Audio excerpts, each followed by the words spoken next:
ستم سازیوں میں جو بے باک نکلے وہ اب کہ اس وقت دنیا اور انسانیت پھر ایک مرتبہ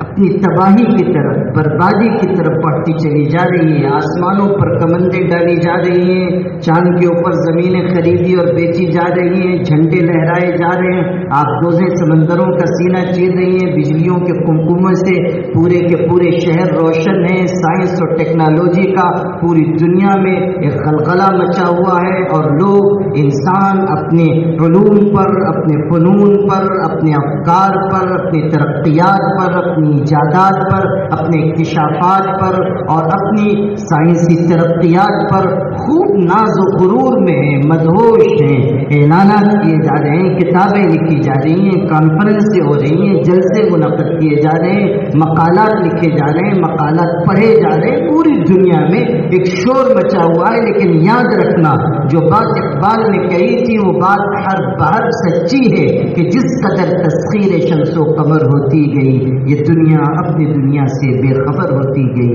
آج ان تمام ترقیات کے باوجود انسانیت سسک رہی ہے۔ آج ان تمام ترقیات کے باوجود انسانیت کو اس کے زخموں کا مداوا نہیں مل رہا ہے۔ آج انسانیت کو اس کے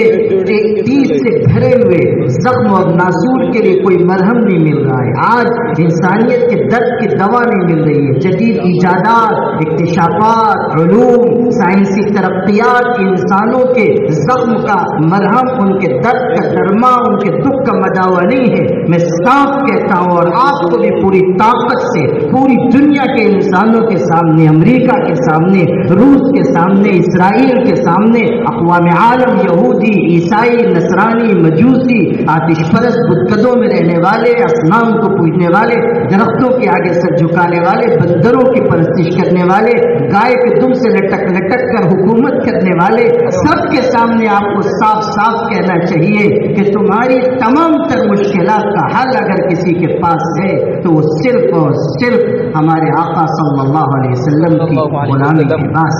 اس کے علاوہ اور کچھ نہیں۔ ستم سازیوں میں جو بے باک